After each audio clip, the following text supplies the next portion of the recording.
You're listening to... No, I'm just kidding. You're listening. Brought to you by Dads of Destiny Westside. Dads of Destiny Westside is...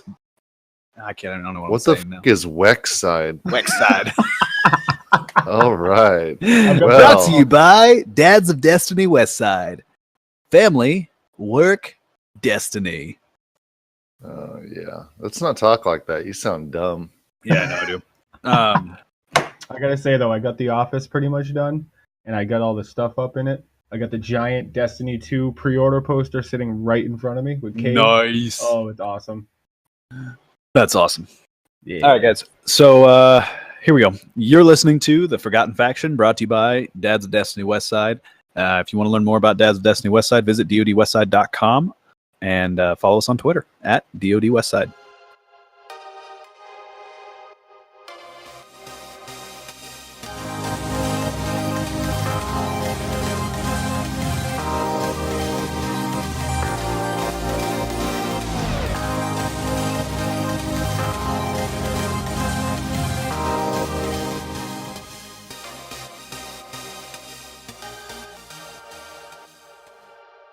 So this week we have so much to talk about.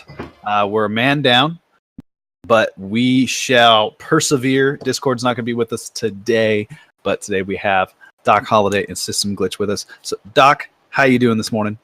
I am doing amazing. I was up late last night, but pretty good today. Yes, sir. 1 a.m. 1 a.m. for you, 4 a.m. for me. System, how about you? Oh, sorry, I didn't mean to cut you off, Doc.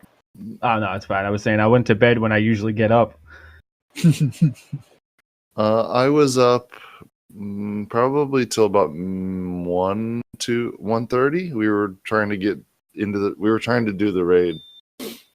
Ooh, we're going to get to that. That's going to be a fun conversation because I know nothing about it. I want you to spoil all of it. Oh, by the way, spoiler alert. We are going to talk spoilers on this episode.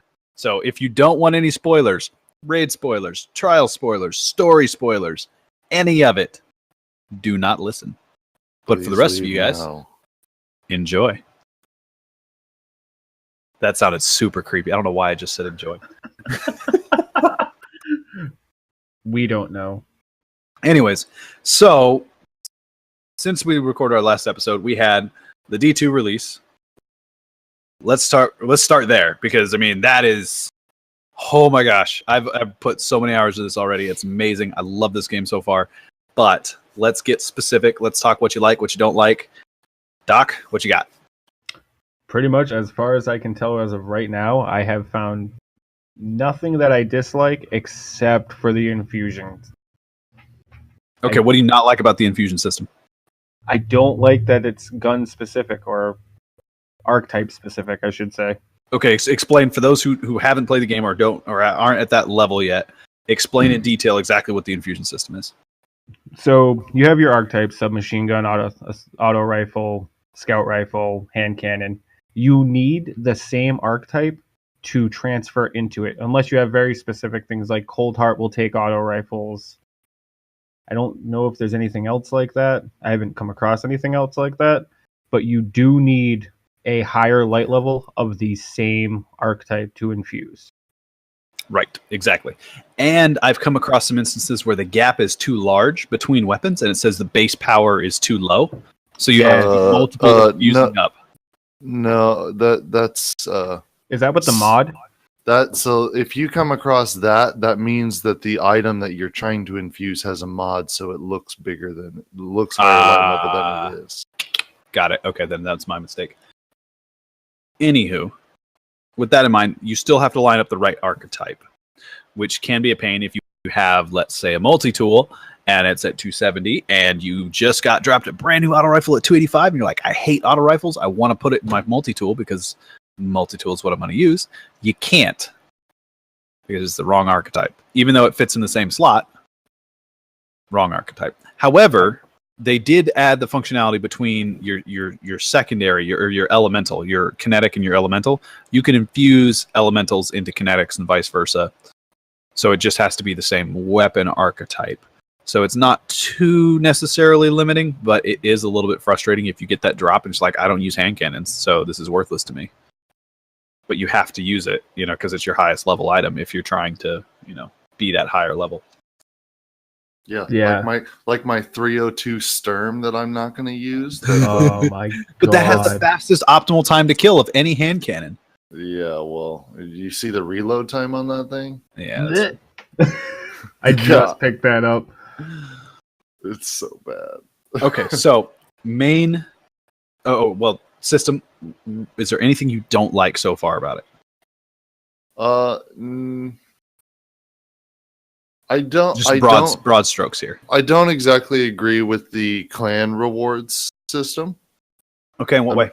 I don't like that if somebody completes trials or the raid or nightfall or something, it gives everybody in the clan a reward. Like, I get the idea, it's cool, but I don't think it's a participation trophy, and I'm like, not exactly for me. Like, that's end game. It's hard. You should have to earn it, but they did redeem themselves a little bit with the trials reward.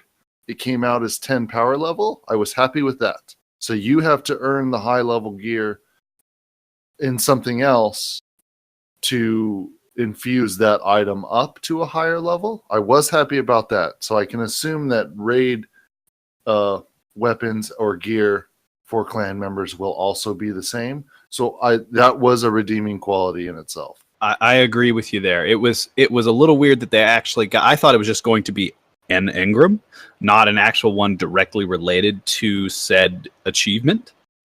But I do think that it's pretty cool for those guys who they're not good PvPers, but they think, man, that's a really cool trials weapon. I would love to have that to take into the raid. That's cool that they have an opportunity to get those by other clan members completing that part for them. It's essentially a carry for drops. I mean, really, if you think about it, which I think is really kind of cool to a certain extent. And it would have been broken if it dropped it at a high level, but because it only drops it at 10, I think that's actually the fairest way to do that. Because there were so many people in year one were like, "Well, I'm never going to get, trials weapons because I can't get to 5 wins." That was always the complaint. It was like, "Well, I'm never going to get a trials weapon because I can't get to 5 wins." And they can't get someone to carry them or whatever. But if someone in their clan can get to 5 wins with at least 2 members there, well, not to 5 wins, but to 7, excuse me, everybody in the clan will get a drop, which I think is fantastic. Granted, I got the same drop the second time because I get another drop for doing it. And so I was kind of disappointed when I got the submachine gun again. I was trying to get that scout rifle, which really pissed me off because I think, Doc, you got the scout rifle last night, right? No, that was. Or was it Barasu? Yeah, Barasu. So the one I wanted, he just went over and just pops the engram that he gets from doing it, and he gets the scout rifle I wanted. I was like, son of a. So, question: you got the submachine gun as a reward? So in trials itself. I don't. We'll get to the specifics there on exactly how that worked out. But yes, I got a lot of rewards from playing trials. And I'll kind of break all that down a little bit later. Okay, because I have a thought on that. So cool. Okay, well we'll bring that up in trials. But let's talk the storyline. Let's start there because that's where everybody had to start. This brand new storyline, which we played a little bit of in the beta, which we had the whole tower getting destroyed, and moving on from there. What did you guys think, lore wise? How it played out? How difficult it was, how long it was. What are you guys' thoughts? I actually thought it was actually pretty decent length. Cutscenes were good. I wasn't really sure how I liked the whole Red Legion intros, Saturday morning TV zone out on that. But I mean, that's just. I'm sorry. Every time I saw that logo come up, I got super excited. So I thought it was awesome. Oh yeah, it's nice to know that you have that cutscene coming up and that we're gonna be able to see inside the enemy's camp. But lore wise, story wise, everything, it was a much better improvement from D1. Well, at least vanilla D1. Yeah, agree. 100% agree with you there. How about you, System? What do you think?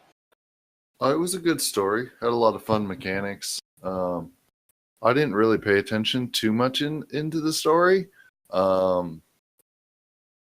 I mean, I paid attention enough, but it was like my focus was getting raid ready, like most people, and my at one point during the grind, my brain just switched off, so it was just autopilot for me for most of it, at least until I got to the tanks, and then I said, "Oh yeah, let's do this." The tank was awesome. I wish love there was that more. section of the story. That was so much fun. What? So I have struggled to find. Maybe it's just me. Maybe I'm not looking in the right place. Is there a way to replay individual story missions? Just go back and pick one. You can't just go pick them like D1 was. The You only need, way you can replay missions It's through from- Ikora, isn't it? is through Ikora's meditations. Yes, Ah, crap. Okay, that's. I'm a little disappointed there. or go start an alt. Yeah. Well, that's the next step. Yeah, for sure. But yeah, overall, I really liked the story. You know, comparative to D1, I really liked it. I loved the cutscenes; they were fantastic. I love the interactions between all the characters. And we got to those cutscenes with Zavala and Ikora and Cade, and I'm just sitting here like, "Oh yeah, come on, let's go!" You know, I'm getting fired up. I really enjoyed the story, and I'm not a huge PVE kind of a guy, so it to actually have that much story there, I really enjoyed that. It was a lot of fun to do. Enjoyed playing through that and then moving on to PvP, which is my thing. But I really did enjoy playing the story mission overall. It was a lot of fun. What did you guys think about this week's Nightfall and the mechanics there to try to beat it? So one of the quest lines, that was another really cool thing they added, was those quest lines. Have you guys done any of the quests for exotic weapons? Yes. The only one I haven't done, unfortunately, is the Rat King.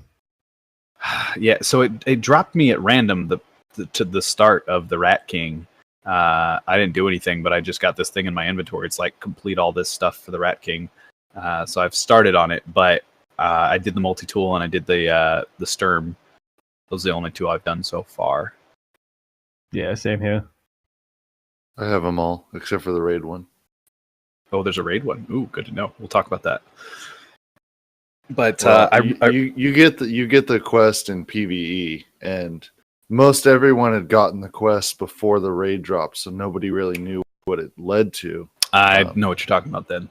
Yeah, but Yeah. once the raid dropped, it updated itself. And Got it. So what do you guys think about the maps and the way the patrols are set up and the way quest lines and adventures, lost sectors? I mean, there's so much to do. There is a ton. I prefer doing the adventures over the lost sectors, but that's primarily just for lore basis. Right, because the lost sectors you're exploring, but the adventures are fully voice acted. That is so cool. Like, that is so much more story. And there's so many different, like, I'm just looking at the map and I'm kind of like overwhelmed at how many there are. They're just everywhere. Oh yeah, there's a ton. And I've only done a handful of them, but man, it's all over the place. I think it's fantastic that they did that. I mean, how many do you think you've done now, Doc? Because I know you were the other day. You were just walking around scanning things in patrol, just looking for lore. I want to say I've probably done about anywhere between 10 and 15. And then I've repeated a bunch doing them with, like, other members of the clan. A lot of the new guys, because we've had a major influx of new members in the past couple of weeks. And I've been running around with a lot of those guys. I got a lore chat open up in GroupMe and talking to a couple of them and running around just scanning scannables in the farm and the tower and just out in the world. And there's so much, and just the hints that they give you at the, either in the story of the adventure or at the end of the adventure. It's quick one-liners that either your ghost will say or the person narrating it will say that has so many other things that it's connected to that it's amazing. And more, it just ends up having more questions that you need to ask yourself about what's coming next. Yeah, no, it's really cool. System, how many have you done? Have you done any, or have you done all of them? I've done a few of the adventures. They're most of the adventures are meant to do as you're leveling up. Like only so many will show up as you're leveling up, and so you should do them because it helps you all level up faster. Because like there's a level gate for getting to Nessus, and then there's another level gate to get to, there's a level gate to get to Titan, a level gate to get to Nessus, and another one to get to Titan or Io. I'm sorry. So if you do those, it helps with that level gate. So if you do get stuck on a planet, you don't get stuck for very long. Whereas like my new Warlock that I'm working on right now, I rushed through just the stories on Earth and Nessus, and then I got stuck. I was like level 8, and then I had to get to level 11 to get to yeah, and I get to level 11, I got stuck, and then I had to go back and just farm a bunch of stuff. So I was like, oh shit, I should just do adventures as I'm doing this. Because also, once you get through the story, those lower level adventures only give you, the green gear, and it's like, okay, so then it's at that point it's just a waste of loot. So you should do it as you're leveling it up. That's true, and that's something I regret not doing. Is I have a bunch of them there that are all like green loot, and I'm going to go back and do them for the story, for the lore, because I want to kind of complete those just for the sake of completing them and getting that full story experience. But I did skip a lot of them, and I ended up doing just a lot of public events instead, which I think the public events are better this time around. I love the fact they added the waypoint onto the map. I've had a few glitches here or there, but outside of that, it's been pretty awesome. Yeah, and the story isn't necessarily like they built it so the story isn't what's driving your grind now. It's the public events, because nobody did public events in D1, so they said, okay, we're gonna get you to do public events in D2.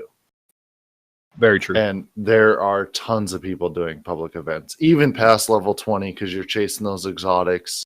Mm-hmm. I'm still doing them because there's one exotic specifically, the Skyburner's Oath, that I'm chasing because I really want that. Oh, that thing's nice. It's really good. I still don't have mine. Oh, really I really good. want one. I like, I'm a big fan of scout rifles. Although I've been really stuck on my auto rifle and a pulse rifle right now. Oh man, Vigilance Wing, love that thing.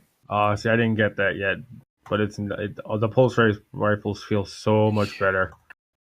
Yeah, well, and that's something that I think the meta is going to be interesting to see as it rolls out. Somebody already put together a guide. This is before trials, but they put together a guide of the optimal and body shot time to kills for all of the weapons. At least all the primary and elemental weapons. So it was very interesting to see what those were and what weapons were best, and that's really driving, I think, the trials meta right now. But fantastic stuff they got going on there with those heroic ones. I think I've gotten 2 exotics from heroic public events, and I've only done maybe 10 or 15 heroic public events. It's a decent drop rate considering the amount, and we don't have 3 coins or anything like that. I mentioned Nightfall earlier, and then I just kind of got sidetracked over there with patrolling, but Nightfall has these weird gate mechanics now. Have you guys tried that yet? The Sonic rings. It's it's different for different weeks. So last week it was killing enemies gave you more time. This week it's the rings that give you more time. Okay. So it'll be different. Although this week was supposed to be something else instead of Prism, which is a rotating burn every 30 seconds. And which has been a pain to deal with, but it was a lot of fun to learn the mechanic. It makes your fire team have to talk before you go in. Okay, I am a Night Stalker, so I'm going to run a solar and a arc burn on my weapons. So you have all 3 burns for each person, and so you can constantly keep rotating. So at least 2 people have a burn that is active at any one time. And it makes it go just fine. That's an interesting way. We tried it. We ended up doing it with 4 minutes left on the clock, and we did it. Everybody ran one specific, just so that we could keep track of it because we were having a hard time keeping track. So I ran everything void. One of the guys Ken ran everything solar. One of them ran everything arc, and then we would just support them whenever they were. Everybody would switch to kinetic. If it wasn't your burn, you're on kinetic. If it's your burn, you're on your power and your energy, and you're just going to town. That's when you throw your super. That's when you create orbs for everybody else. And we just kind of chained it around, and it worked really well, especially on the final boss. Because then it was their burn, they were doing damage to the boss, and everybody else was dealing with ads. Okay, and that's actually kind of rotated through that, and it worked out pretty nicely. And we cruised through the boss. It was the ring. It was the drill section that we kept dying that held us up. If we had gotten the drill section done right, because we missed like 4 rings there, and we had to almost wipe. I only grabbed 2 rings in the drill section, and we finished with over 8 minutes left on our first like trying to get Rat King for some people. And like if we had actually tried for like really got at it, we probably would have been like easily 10 minutes. Wow.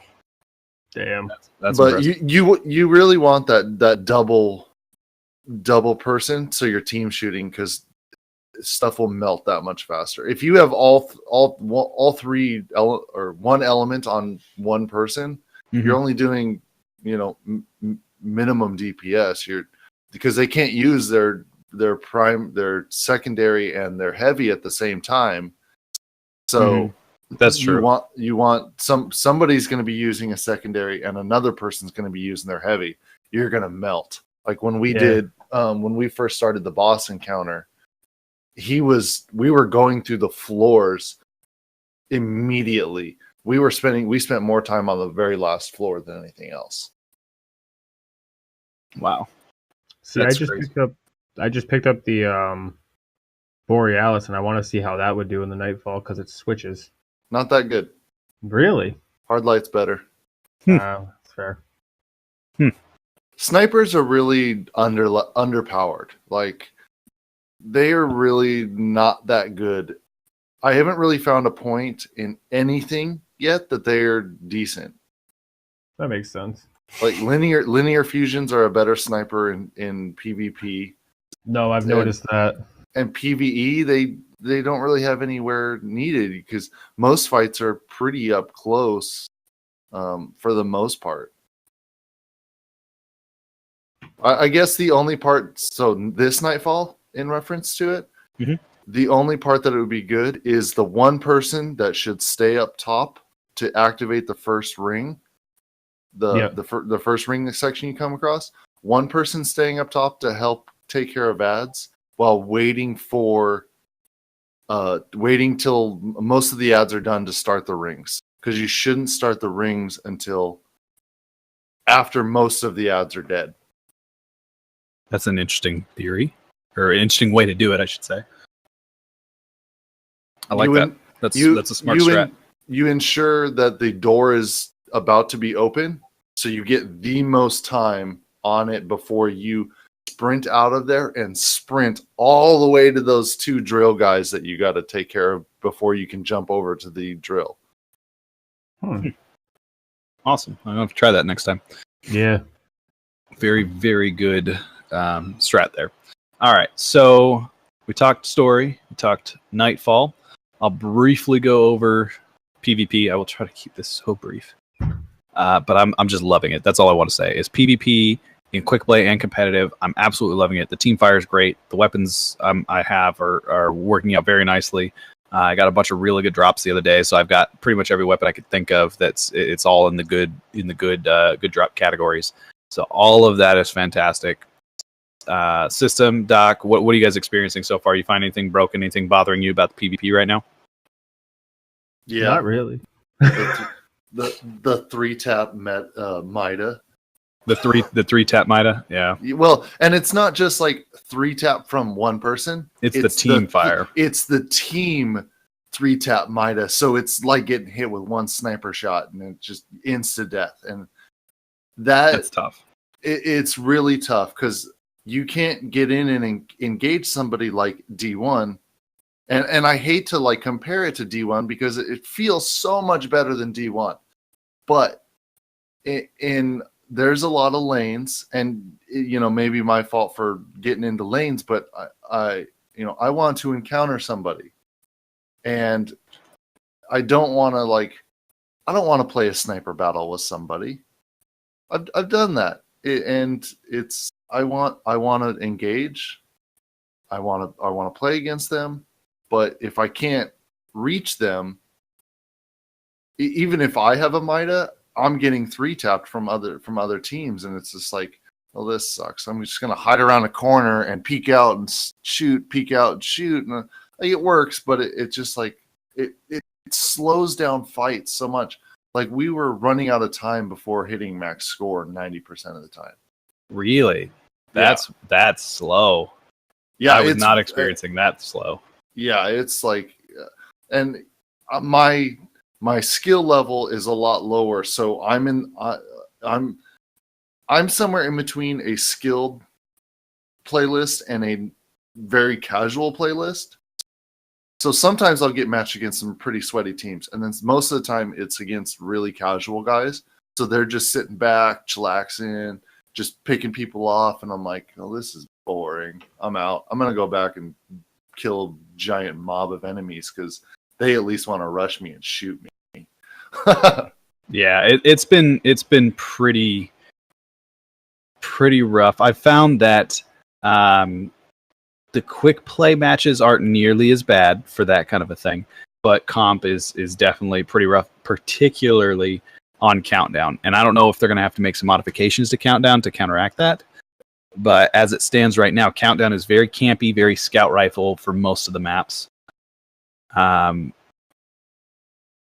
that's really frustrating, and I completely understand that. And our only counter has been to run multi-tools right back at him. Yeah, exactly. That's what we had to do in trials. And I think next week when survival comes, I love survival. Survival is so much fun. It makes you have to engage people. You can't really do the whole sit back. Whereas Countdown, you do, because you're just defending one position. You can sit back and snipe that position. Whereas survival, not so much. There's a lot more engagement and close-up encounters in survival. Yeah, and it definitely. is so much fun. And I guess part of it is I like the auto revive. I don't have to wait for another teammate to try to get to a position to res me, where most of the time they're going to get outgunned either way, because now I'm down, so they're not team firing anymore, but they're going to get team fired on. Yeah, and that's Countdown lends itself to that. Mm-hmm. When where you set is wide open. If where it's being set is wide open, what ends up happening is it becomes a scout rifle game, because you're going to set yourself up that if I can set this here, I'm then going to get the longest angle I can to give me the most time possible to get these people down before they get over here to shut this thing down, because you have such a long time period for that thing to go off, because it takes forever. They're going to have to speed it up. I mean, I talked about this when I put out my video about the beta. The countdown timer on that thing, it's got to be faster. It's got to be faster both to go off and to defuse it. Well, I think diffuse time is pretty good, but I think the go off time needs to be a few seconds earlier, because there were some times where we were taking care of some guys and we ended up losing, but there was one guy left and he had just minuscule health, but he was able to defuse it. But like, we stretched out some gunfights quite a bit. Mm-hmm. But he was still able to defuse it before it even started to spin up and like give the indication it's going to go off. And Yeah. like that's a really long gunfight. That's And why it's- I think it needs to be reduced by like 35 or 40% at this point. Like it's just so long. yeah. And then reduce the diffuse time there by like 15%. Yeah, because it right now it doesn't really say, okay, I need to set this, I need to diffuse it. That's not the main focus of Countdown. It's essentially Clash. It's I can't necessarily say that, but so, at least not from my experience so far. And I guess since we're basically talking about it, we'll go ahead and talk about Trials, which is because that's really what we're already talking about. We found that we're gonna get to the zone first. If they beat us there, we'll rotate to the other zone, set there, and then you have to set up to hold them off, and then it becomes a game of Clash once you're set. But there's nobody ever has a chance. One, they can, even once it's set, it's like when another team sets against us, it's like, oh, it's okay, that's fine. I'll grab power. We're gonna just rotate around over here. No rush, no hurry. Like it takes forever to go off, so take your time. Forever. Exactly. So there's no incentive to get to that zone quickly. And you can play it out, and if you have the man advantage, it's like, okay, just work on an angle, team fire, take your time. Okay, now we can go in there and get it. There's no incentive to rush at all. But if they bring that down by a good like 30, 40, anybody's got it's set. Oh, my hair is on fire. Like we are going. Yeah, I wonder. And that's the way it should be. I wonder if there should be a mechanic that if you don't set it within a certain amount of time, you get penalized. Like it removes a revive or something from your team or something like that, because people just aren't setting it. They want to just come find you and kill you, so they don't have to worry about the set mechanic. That in my experience anyway. Well, I could see something as like a minute and a half timer where you have to set it within that first minute to minute and a half, or else you just lose the round altogether. Yeah, something forcing people to set it, and then once you get it set, then you have to defend it for a shorter period of time.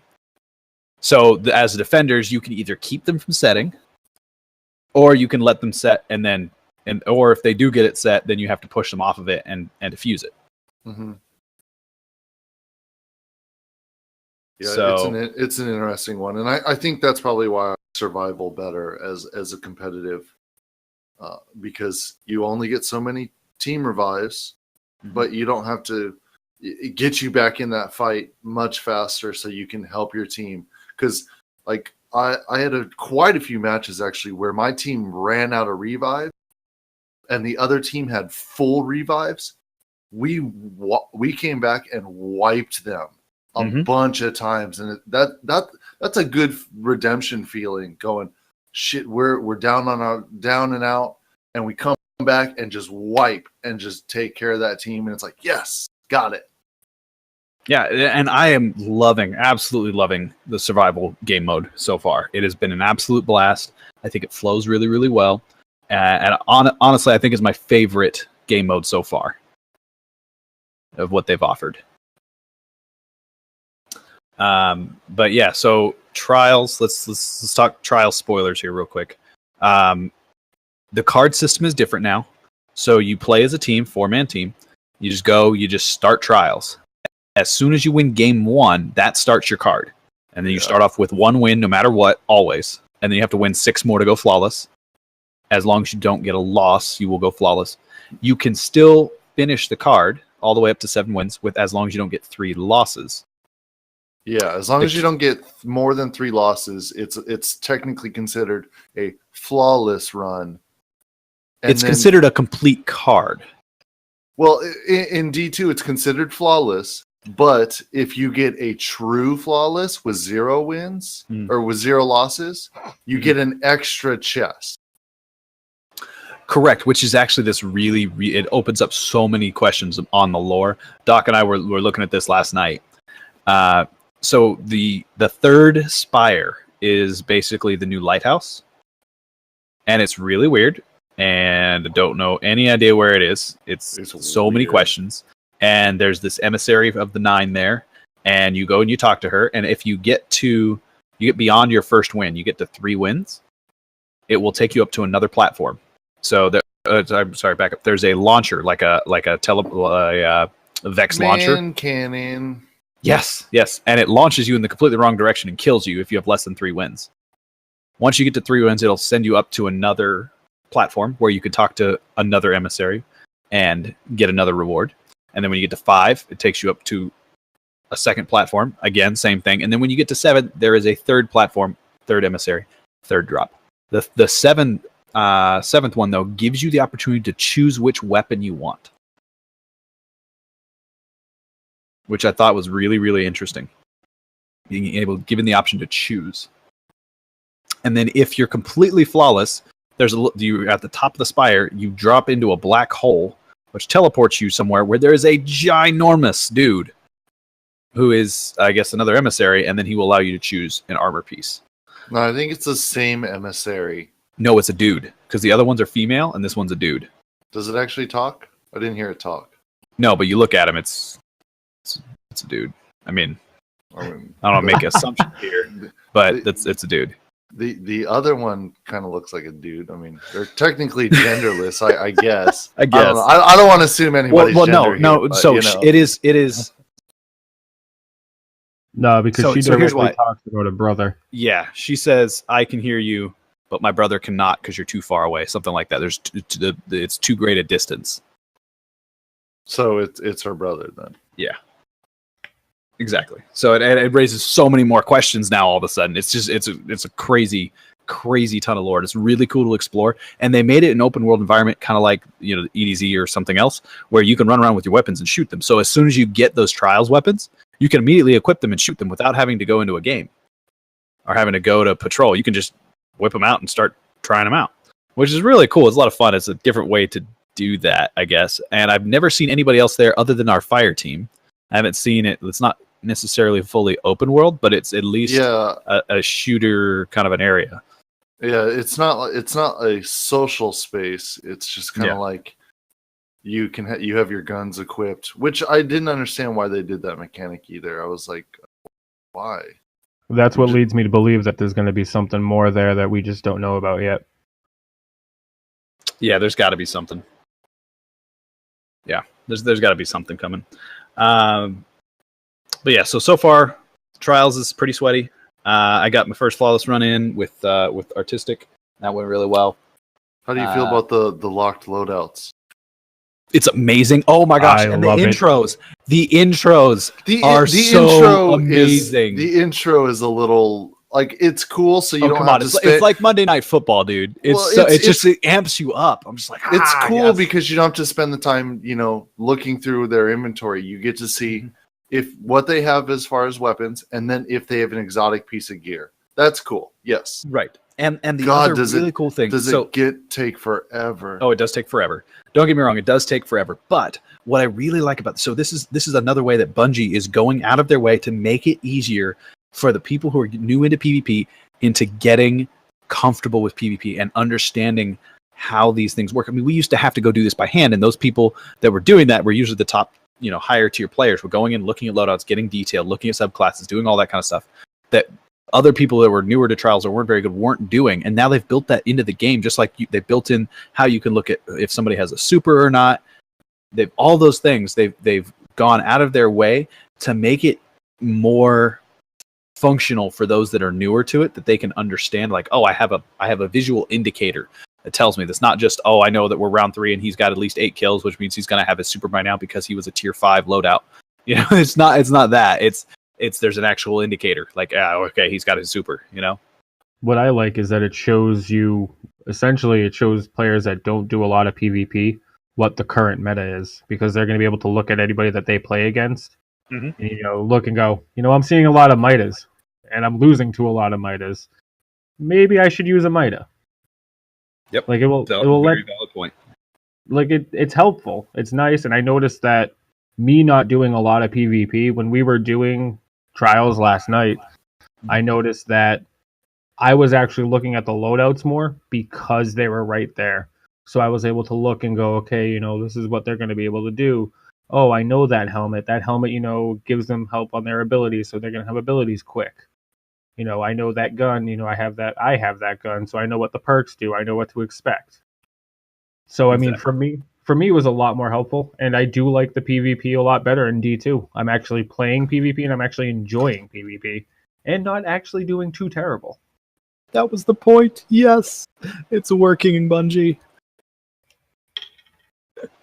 All right. So enough about trials because I could rant on for days. So, system, our resident lore raid. Only I think Doc, have you gone into the raid yet? Yeah. Okay, you went in the raid. Okay, so you two. I have not been in the raid. So actually, can we back up like 3 seconds here? I apologize. I need to take a break real quick before we continue on. Is that okay?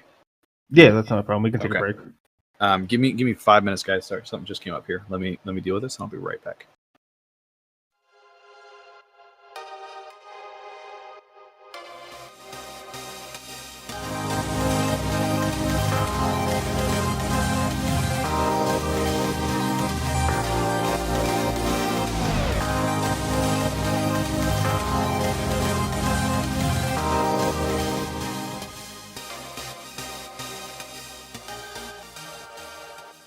Anyways, yeah. All right. talk about So the raid. let's talk. Yeah, let's talk about the raid. I have no idea what's going on here.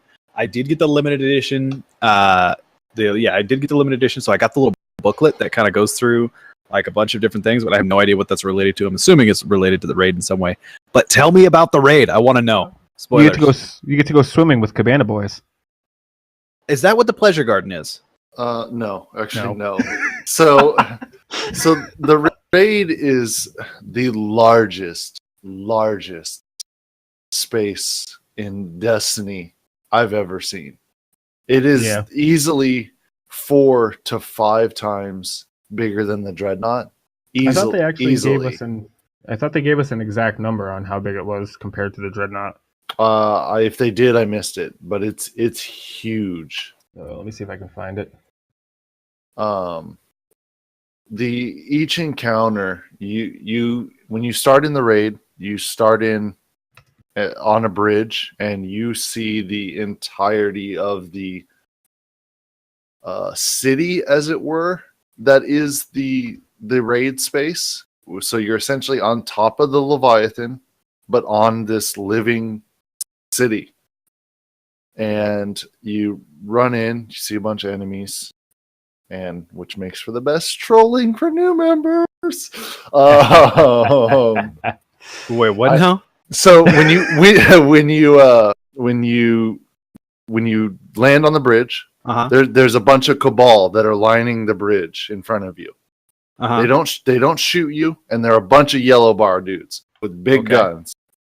They don't shoot you and they just watch you. But if you shoot them enough times or do enough DPS on one of them, they start shooting. And so, personally, I always make sure that I'm first, running past those guys, so I can immediately turn around and throw a nade, and it sets them off, so it just screws everybody else behind me. Oh, that is so wrong. So either they gotta fight their way out, or somehow sneak past all those guys, and there are ways to sneak past them all. At least the first set. And then you go up a level or two, and then there's some man cannons that launch you up like huge distance, and then you get up to the actual entrance to the door, and then there's a bunch more Cabal standing there watching you go into the door, because you're essentially invited by Emperor Callus to come and explore his trials and that's the raid. Each encounter isn't we're trying to get through this nasty guys to this, getting to Oryx. You've got the War Priest protecting him as a level. This raid isn't about boss fights. This raid is about mechanics. So it's you don't have to have a guy that is 305 joining you. You can bring a guy in at 260. It's all about mechanics. And it's all about communication and how well you work with your raid team. Okay, And that sounds it- interesting. yeah. So when you walk in the door, you wind your way through some hallways, and then you get to the center of the raid. It's called the Castellum. You have to find you have to get 3 standards, and which are essentially flags. You have to kill a big boss to be able to get it. But all the while, the rest of your team is protecting where you put the standards to open up the door. And it's just wave after wave after wave of enemies coming at you. And there's some guys, if you don't kill them, they come in, steal it from you, and your standard guys have to go and get that standard again. Oh my god! And so it's all about ad control, funneling them in. Hunters are a huge help, especially with those Orpheus rig boots. Oh my goodness! Yeah, so I don't have those. What exactly do they do? So They're a god. if you're a Night Stalker, if you tether a big group of enemies, instantaneous super. For every enemy you tether, you get your super energy back. Oh, So if there's a shit. big group of enemies you tether, instantly have your super back. It's amazing. And I'm pretty sure it's going to get nerfed eventually, but for Oh my right God, now, yes. it's really, really good. Okay, does each one of them pop orbs or create orbs? So it Oh, creates it for your team as well. You still create orbs like normal, yes. Oh, So you're making enemies you're making orbs for your teammates, but you're also having massive ad control. Essentially, the way that I looked at it and saw it, because I think it was Tormentus that I was running with today. It seems as though like you're essentially getting the benefits of picking up orbs that you would have created for, or that you do create for your teammates. Yeah. So you hit 8 enemies, your super's recharged. Just like if you pick up 8 orbs that someone creates, your super's recharged. So the more enemies that there are, the more you're going to be re-getting your super and just keep going. And if you're doing like in the raid where you got constant waves of enemies coming, you are legitimately just orbs, which is really nice because I felt like hunters didn't really get their just desserts and all that in D1, but right now, whether they patch it, whether they meant for it to be the way it is, they are definitely effective in PvE, which is really nice to see.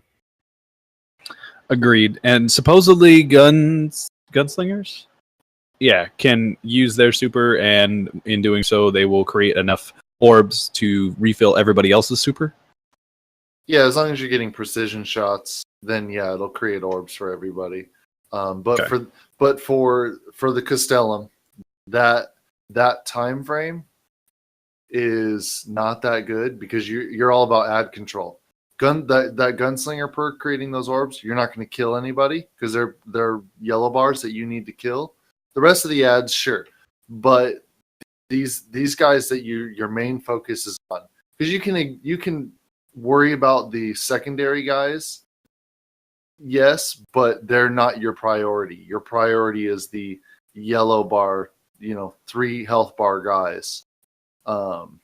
Because they will steal the standard. You need 3 of them to get into each encounter. So once you get in the encounter, once you get all 3, you go into the encounter. So the first one is the baths. It's essentially totems from King's Fall with a slight twist. It's rotating plates with three on left, 3 on right, or 3 on top, 3 on bottom, depending on how your team wants to do it. Then letting some chains go back to their original position while you're standing on plates, which activate the chains. And then once they're locked, you go back to center, break some lanterns. It's 3 sets of lanterns, and then you're done with the mechanic. There's no boss. It's straight mechanic driven. You do get some big yellow bars come out of the chains that you're trying to hold the plate at, and they're trying to get you off the plate. the fusion rifle, shotgun will take care of them, no problem.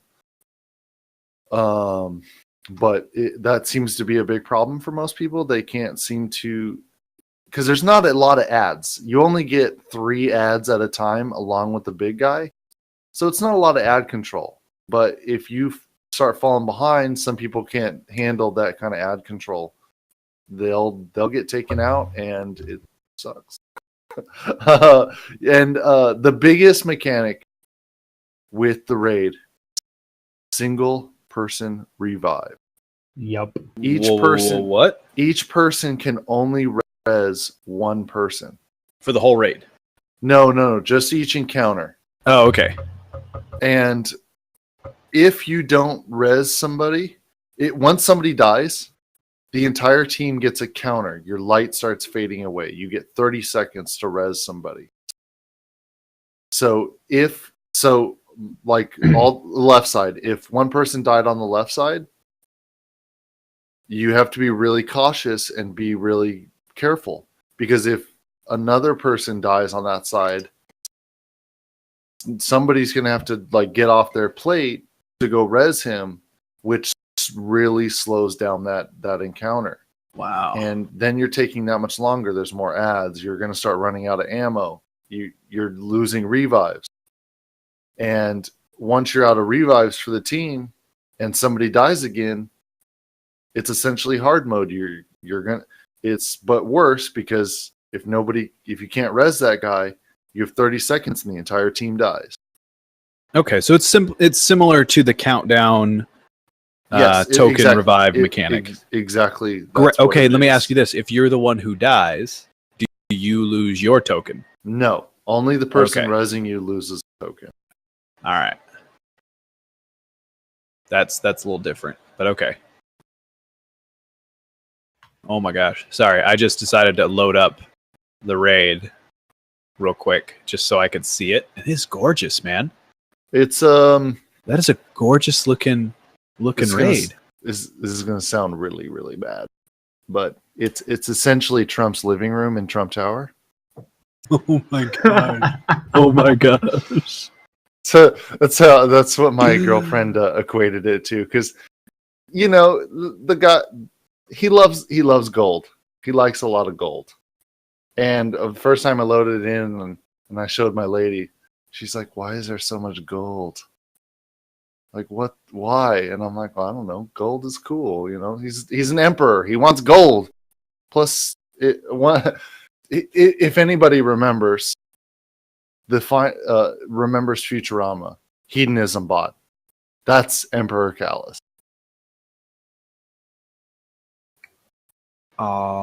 Okay. Yeah, no, I know what you're saying. Oh my gosh.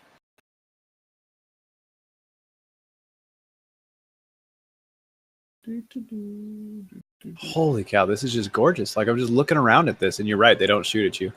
Yeah, they don't shoot at you. Shoot them. It's crazy, which I'm not going to do because I'm not an idiot. So I'm in here by myself, and I don't want to die immediately. Yeah, it's better to, when I get up top, to throw a grenade past everybody, because then I can just run inside and they can't get past the guys up top unless you kill them. It's really difficult to get past them. Oh my gosh, there's even more up here. And I just fell. Okay, so one of the things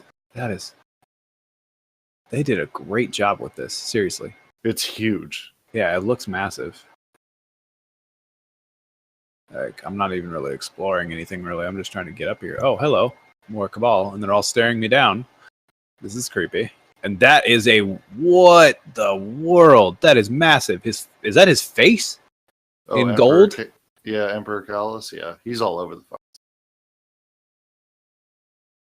And the door is opening. Okay. That is cool.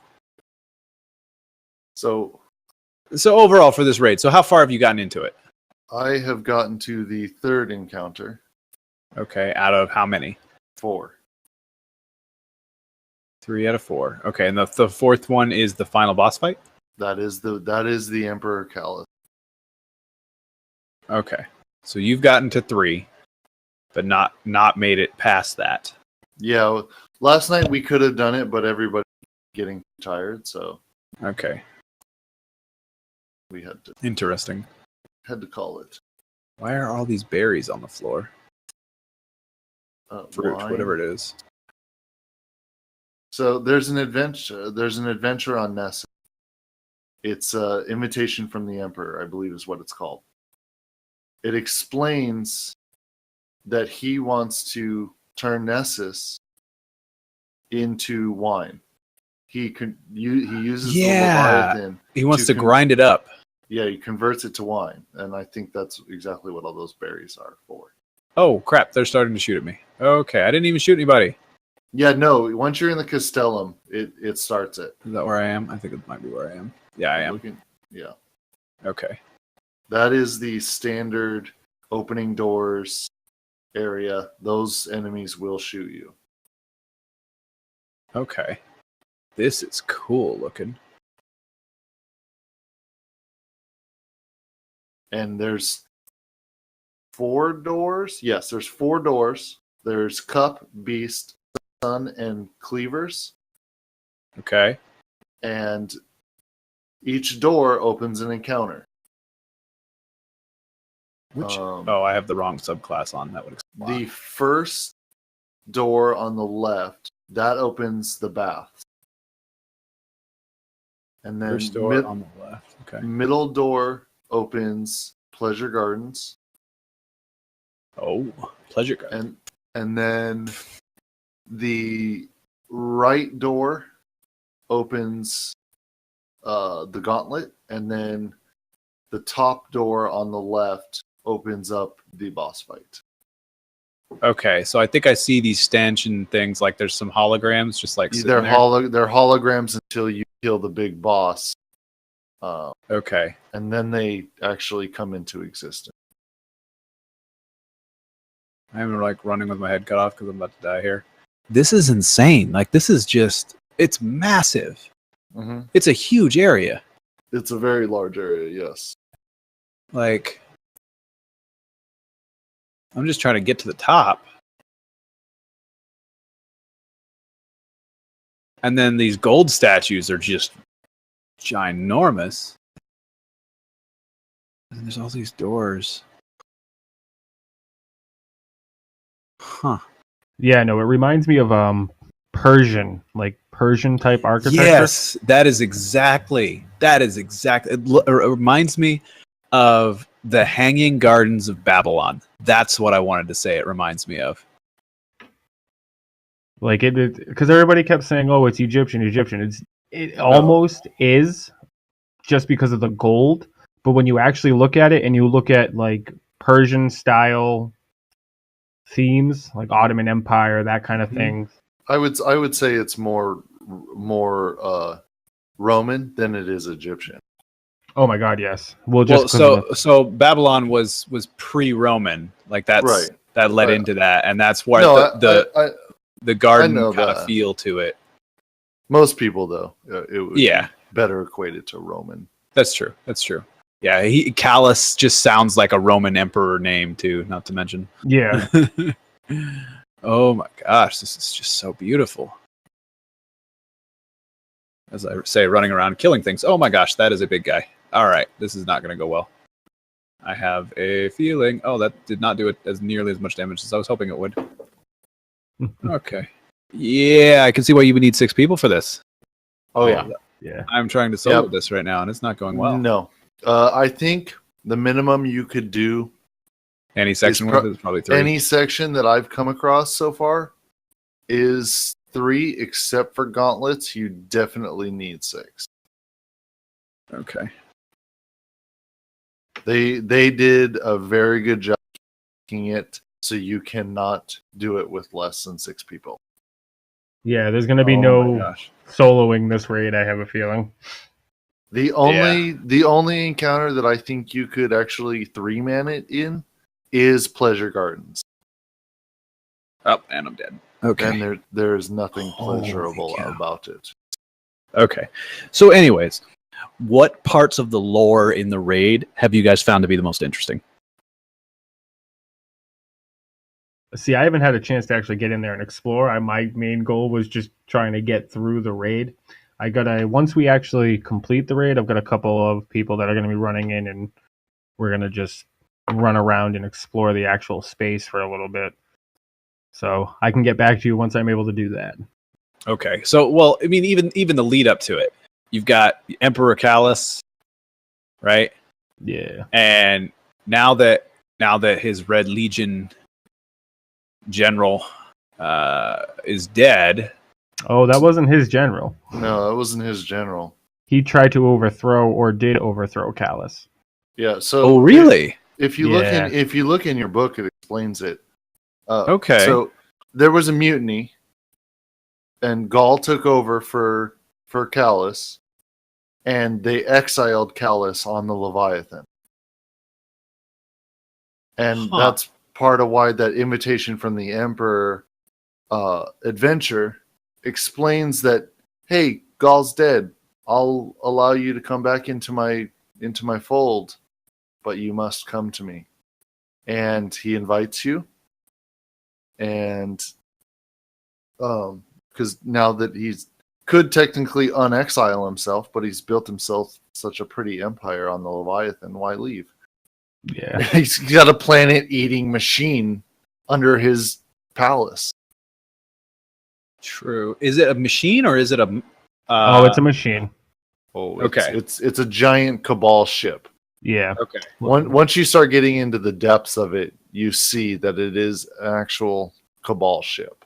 Yeah, like me and H Discord, when we were like poring over it, you can probably see it in the chat from like last week. Mm-hmm. When we were poring over it, we're like, oh, we're looking at it, we're like, oh, okay, it looks like a actual creature that's floating out in space. And then I looked closely and I'm like, nah, Discord, man. I was like, that's got metal under that, like dust. I was like, that's a ship. And it's huge. Well, if you can get into the belly of it, because it is underneath the bridge, there is an entrance to the underneath tunnels to essentially bypass the Castellum to get to each encounter. And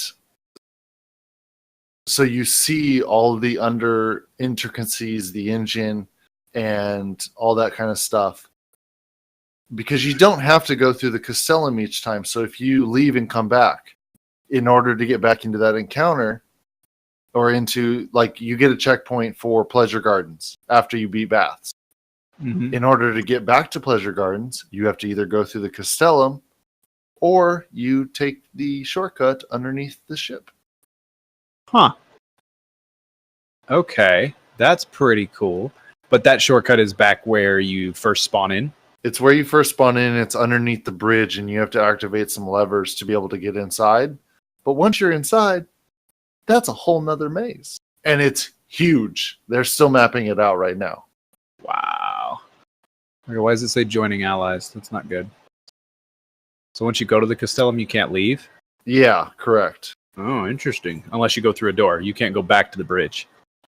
Correct. You cannot go back. Huh. Very, very interesting. All right. So with all of that raid and everything else we've covered so far, is there anything else you wanted to discuss? As far as the raid goes, have plenty this early, have plenty of time, and have a really good team. Plenty of time, really good team, and enjoy the view because it is gorgeous. Yeah, I hope you like gold. Yeah. If you're not a fan of the color yellow or the color gold, good luck. Anything? I'm trying to think if there's anything else. Zur is around, and I guess he's hanging out till reset now instead of just Friday, Saturday. Yeah, he hangs out till reset.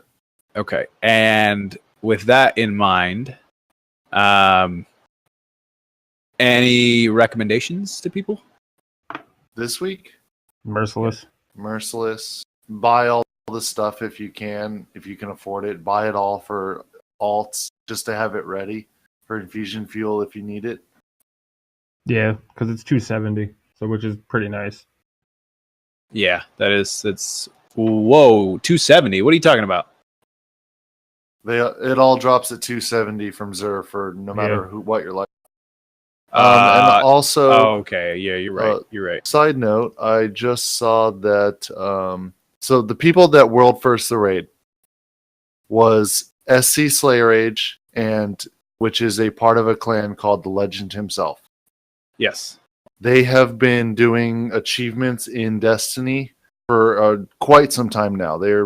They are on level of figuring out mechanics that surpass myself, and they figure out how to. They were the first people to figure out how to 4-man King's Fall, 2-man King's Fall, solo Oryx. Well, Wow. they just figured out how to 4-man the entire raid. Oh my gosh. Are you kidding me? I am not kidding you. I just happened to pull up Reddit for the day, and it's there. They were world's first, Wow. and now they're world's first to 4-man the raid. That's insane. It's quite impressive, seeing as how I've spent the last 3 days in there, and I've yet to beat it. Huh. So, anyways, moving on. That's back to Xur. Yeah, his stuff drops at 270 for everybody. So but you don't. It's funny because like if you're low level, you're not going to be able to buy anything from him because he takes legendary shards now. Yeah. And you don't start getting legendaries until later. What, 230, 240? Yeah. A little bit before. And so he takes 23 legendary shards, I think. Yeah, to get one of the chess pieces. To get one of the. Yeah, so it's a little over 20, and you get 3 to 5 for dismantling a weapon. So you're not going to be able to get it if you're a low level, but if you're somebody that is 260, 270, you're going to have quite a bit, and you're going to be able to help boost your lower level alt pretty quickly. That helps a lot. Yeah, definitely. I was a little disappointed that it was all of the chess pieces that were offered to you in the story. But, I mean, I suppose it's because they didn't want to spoil things. And no consumables yet. It was just the armor pieces and the weapon, which I was kind of hoping for some consumables, not necessarily a 3 of coins, but just some interesting little things. Because as of right now, we really don't have anywhere to spend anything. It's just kind of chilling out in our inventory, not being able to buy anything. Yeah, that's we're waiting on the factions, which that brings us to our next part. Yeah, like I have over 600 legendary shards. Oh my gosh! Yeah, cool. I'm Let me there. just buy like 1,500 of these chess pieces. Cool. Yeah, like I'm almost there. I think I'm at 5 something. And I just kind of, and then Glimmer is just, I don't even care at this point about Glimmer. Wow. Yeah, I can hold 100,000 of it, but I got nothing to spend it on. Exactly. Y'all been grinding it out.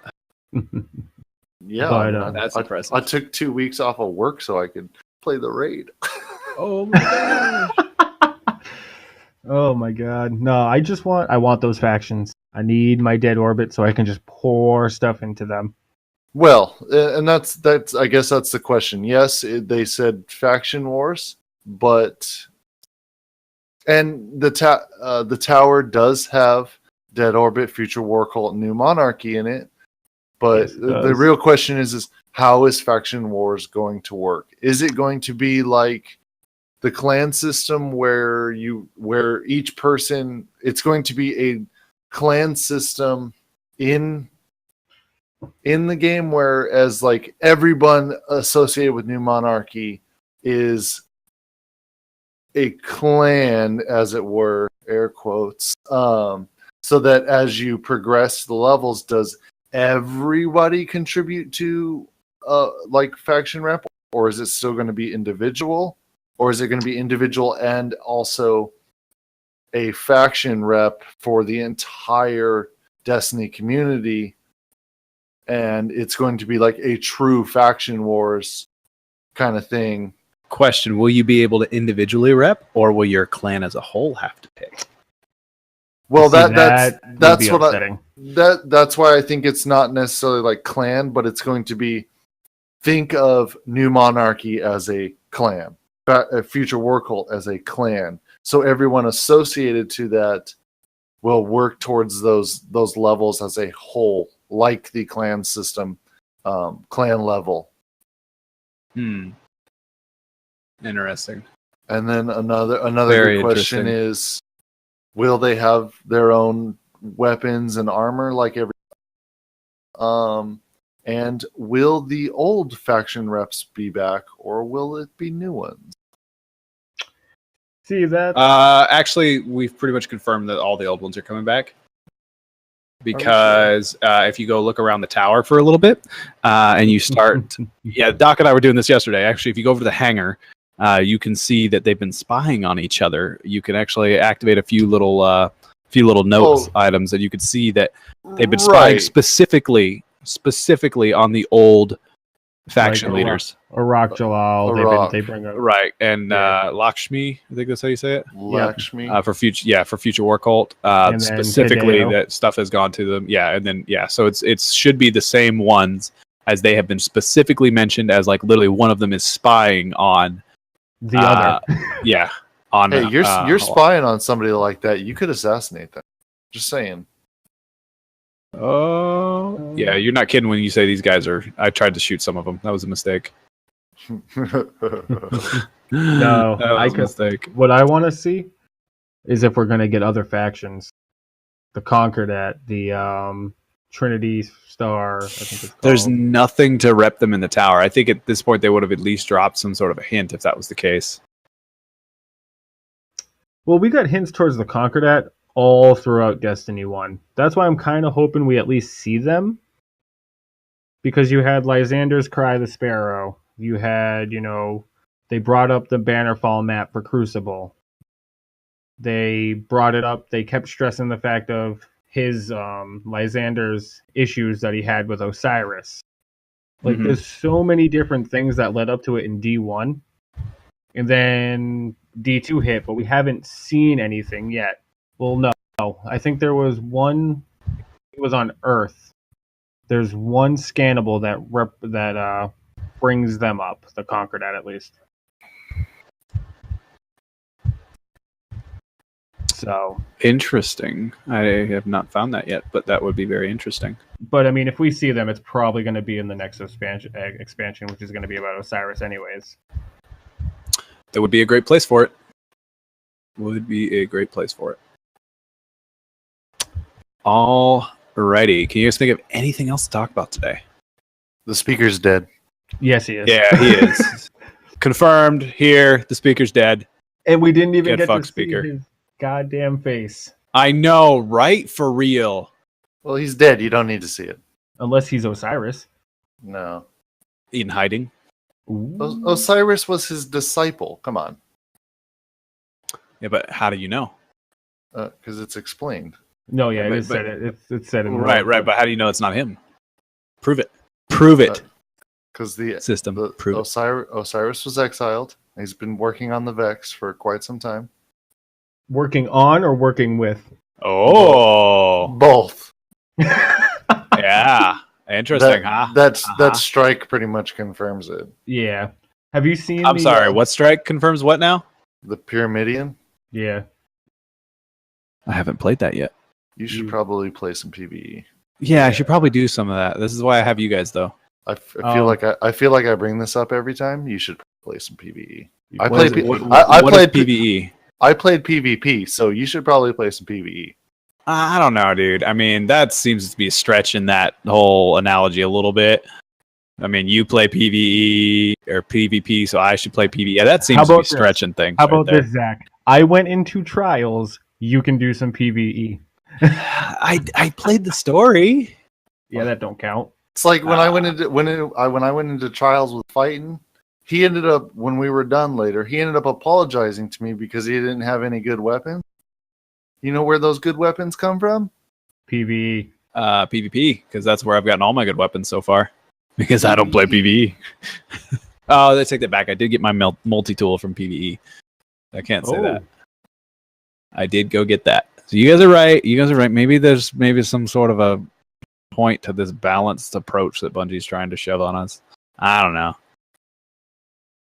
I mean, I get it. You get like 2 hours a night to play, but spend an hour in PvE, spend an hour in PvP.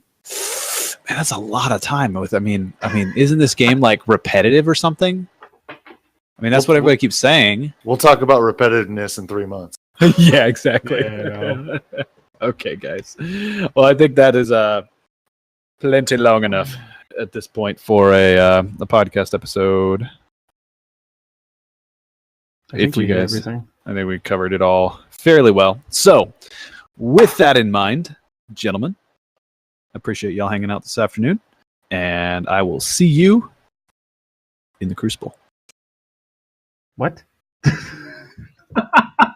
Really? That's how you're gonna end this?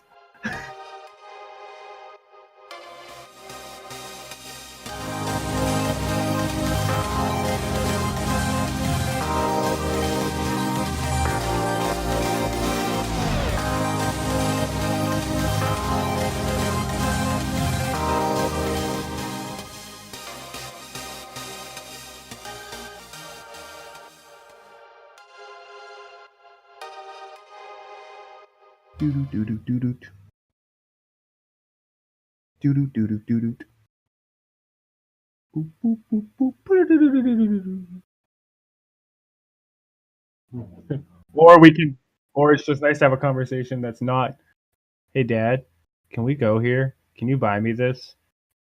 Can I have a puppy? No. All right, guys. With that, I think we're going to call it an episode. See you, senor.